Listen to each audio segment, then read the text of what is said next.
This recruiting cycle, South Carolina has targeted multiple blue chip prospects on both lines of scrimmage.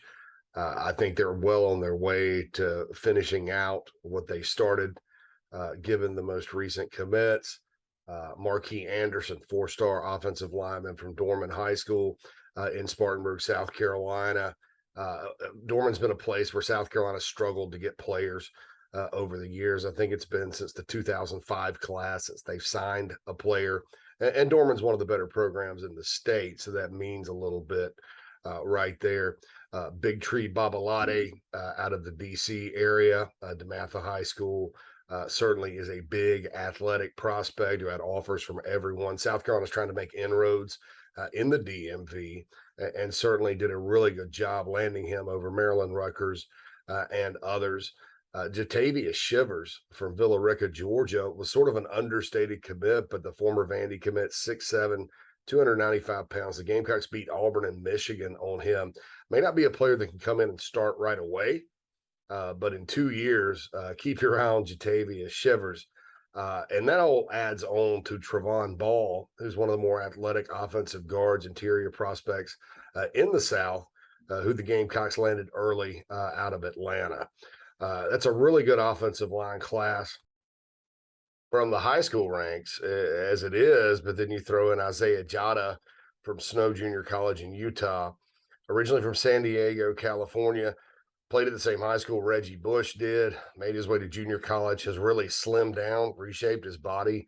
And you look at his JUCO film as an older offensive lineman coming into the South Carolina program, he could make some things happen pretty early. Switching to the defensive line, the Gamecocks had a major need at edge. Montague Reims from within the state of South Carolina committed a few weeks back, 6'5", 235, a naturally strong athlete, quick twitch, a guy that's also reshaped his body in recent years, and they're looking for big things from him.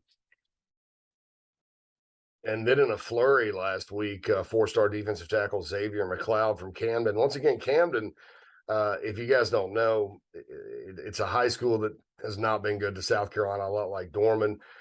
Guys like Vonnie Holiday back in the 90s went to North Carolina. Bobby Ingram is from Camden and went to Penn State. Mo Fountain was a defensive end that went to Clemson. Camden's about 30 minutes from the University of South Carolina campus, so it's never made a lot of sense, but the Gamecocks broke through there, beat Georgia on McLeod, and then from the state of Georgia, four-star defensive tackle Xavier Hardy commits on Sunday, a big 6'5", 270-pound lengthy defensive lineman. Could play some end early in his career or in a three-man alignment, but certainly you can never have too many guys like Xavier Hardy on your roster. And Gamecocks have targeted some more defensive linemen in this class moving forward, who they could reasonably get here in the coming months.